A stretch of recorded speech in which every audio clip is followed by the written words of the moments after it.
السلام علیکم رحمۃ اللہ. سوال ہے آپ کا کہ شہوت کس ورڈ کس تحت ہے؟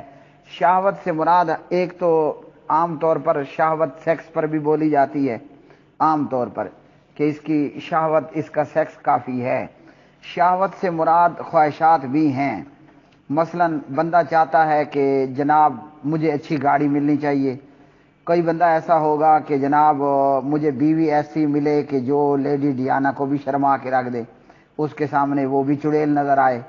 اچھا، اسی طرح کئی بندے ایسے ہوتے ہیں کہ وہ چاہتے ہیں کہ جناب ہمارے پاس وہ گائے وہ بھینس ہو کہ اس جیسی گائے بھینس کسی اور کے پاس نہ ہو.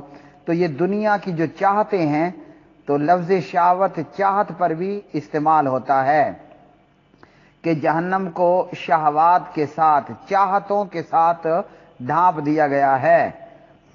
اب ہر بندہ جہنم کی طرف غیر دانستہ بھی جاتا ہے. کیسے؟ اپنی شہوتوں، اپنی چاہتوں کے ہاتھوں مجبور ہو کر. اور پھر یہ ہے کہ اچھے مکان اور اچھے بنگلے کے لیے اور اچھی کوٹھی کے لیے اور جناب چودھری اور سردار بننے کے لیے اور اس طرح دیگر بہت ساری چاہتوں کے ہاتھوں بندہ مجبور ہو کر ان چاہتوں کا شکار ہوتا ہے. اور یہی چاہتیں دراصل اسے جہنم میں دھکیل دیتی ہیں. مثلا آپ نے اگر کہیں دیکھا ہو، شیر کا شکار کرنے والے یا پھر پرندوں کا شکار کرنے والے کیا کرتے ہیں؟ شیر کا شکار کرنے والے ایک بڑا سا گڑھا کھود لیتے ہیں. ایک بڑا سا گڑھا کھود لیا. اب اس گڑھے کے اوپر انہوں نے ایک بالکل معمولی اور نرم اور ہلکی اور کمزور قسم کی لکڑیاں رکھ دیں اور اس کے اوپر انہوں نے جناب کوئی مرغی بٹھا دی یا کوئی ہلکا پھلکا بکری کا بچہ اس کے اوپر رکھ دیا. اب شیر کی چاہت کیا ہے؟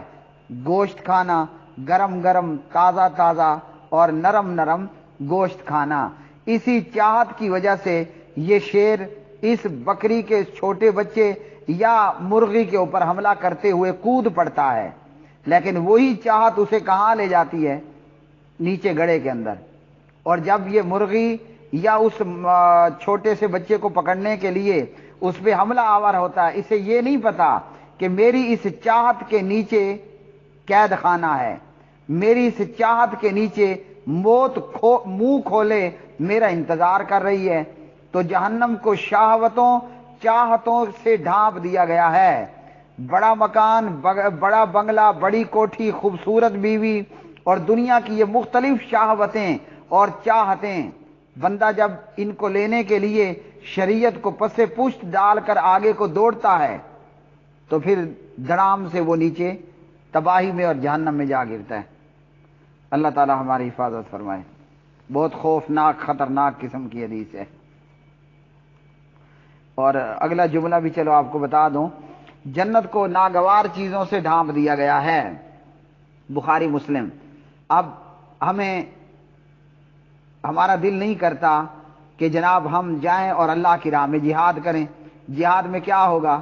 مجھے اپنی خوبصورت بیوی چھوڑنی پڑے گی، مجھے پیارے پیارے اور خوبصورت بچوں کو بھی خیر آباد کہنا پڑے گا.